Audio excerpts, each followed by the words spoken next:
राष्ट्रपति ट्रंप ने हाल ही में ईरान के साथ चल रहे तनाव पर देश को संबोधित किया। चलिए उनके इस भाषण को जरा गहराई से समझते हैं और देखते हैं कि इसके असली मायने क्या हैं। भाषण की शुरुआत में शांति की कोई बात नहीं हुई, बल्कि ये सीधी सीधी धमकी दी गई। इसी एक लाइन ने पूरी दुनिया में चिंता की एक लहर दौड़ा दी। सबको लग रहा था कि शायद अब मामला शांत होगा, लेकिन संदेश तो बिल्कुल उल्टा था। ये कि युद्ध अभी खत्म नहीं हुआ है, बल्कि शायद ये तो बस एक शुरुआत है। दुनिया को एक अलग ही उम्मीद थी कि शायद अब शांति की कोई बात निकलेगी, लेकिन राष्ट्रपति ट्रंप ने जो रास्ता चुना उसने सबको चौंका दिया। मतलब साफ था, पीछे हटने का तो सवाल ही नहीं था, बल्कि ये भाषण तो एक तरह से ईरान पर और ज्यादा तीखे हमलों के लिए माहौल बना रहा था। अब ये भी देखना दिलचस्प है कि राष्ट्रपति ट्रंप ने इस पूरे संघर्ष को अमेरिकी लोगों के सामने पेश कैसे किया। ईरान के साथ ये जो 32 दिन का संघर्ष चला, उसे छोटा दिखाने के लिए ट्रंप ने इसकी तुलना अमेरिका के बड़े बड़े और लंबे चले युद्धों से कर दी, मानो ये जताने की कोशिश हो कि ये तो कोई बड़ी बात ही नहीं है। भाषण के बीच में कुछ बहुत ही अजीब और पर्सनल कमेंट्स भी किए गए, जैसे कि फ्रांसीसी राष्ट्रपति के बारे में ये मजाक, जो एक अनवेरिफाइड वीडियो पर आधारित था। और बात यही खत्म नहीं हुई। एक हल्के फुल्के अंदाज में उन्होंने अपने ही उपराष्ट्रपति का सरेआम मजाक बनाया और कहा कि अगर डील नहीं हुई तो जिम्मेदारी उनकी, और अगर हो गई तो सारा क्रेडिट मेरा। लेकिन ये भाषण सिर्फ ईरान के बारे में नहीं था। इसकी लपेट में नेटो जैसे पुराने साथी और ग्लोबल सिक्योरिटी के बड़े बड़े समझौते भी आ गए। पूरी दुनिया में एक तरह से खलबली मच गई। चलिए अब भाषण की सबसे बड़ी और सबसे खतरनाक धमकी पर आते हैं, ईरान को पाषाण युग में वापस भेजने वाली बात। आखिर इसका मतलब क्या है?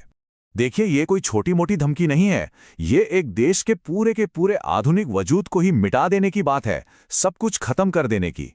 इस बात से अंदाजा लगाइए कि ये धमकी कितनी बड़ी है। ये किसी देश को हजारों साल पीछे उस दौर में धकेलने की बात है जब आज की कोई तकनीक थी ही नहीं। लेकिन इस धमकी के आते ही कई लोगों ने इस पर सवाल उठा दिए। उन्होंने कहा कि एक मिनट रुकिए, जरा जमीनी हकीकत तो देखिए, असल में पीछे जा कौन रहा है। उनका तर्क ये था कि देखिए, इस लड़ाई से पहले ईरान के पास होर्मुज जलडमरू मध्य का कंट्रोल नहीं था, अब है। पहले वो खुलकर न्यूक्लियर हथियार नहीं बना रहा था, अब बना रहा है। और तो और इतने प्रतिबंधों के बाद भी वो अपना तेल बेच पा रहा है। तो सवाल ये है कि ये ईरान के लिए तरक्की है या पीछे जाना? और इस भाषण का असर वो तो फौरन ही दिख गया। अगली ही सुबह एक तरफ वित्तीय बाजार धड़ाम से गिरे तो दूसरी तरफ सैन्य कार्रवाई तेज हो गई। दुनिया भर के बाजारों में हड़कंप मच गया। एक बड़े युद्ध के डर से सिर्फ भारतीय शेयर बाजार ही 412 पॉइंट नीचे गिर गया। और ये गिरावट सिर्फ भारत में नहीं थी, दुनिया भर में इसका असर दिखा, जिससे साफ था कि निवेशक डरे हुए हैं और तेल के दाम भी चढ़ने लगे थे।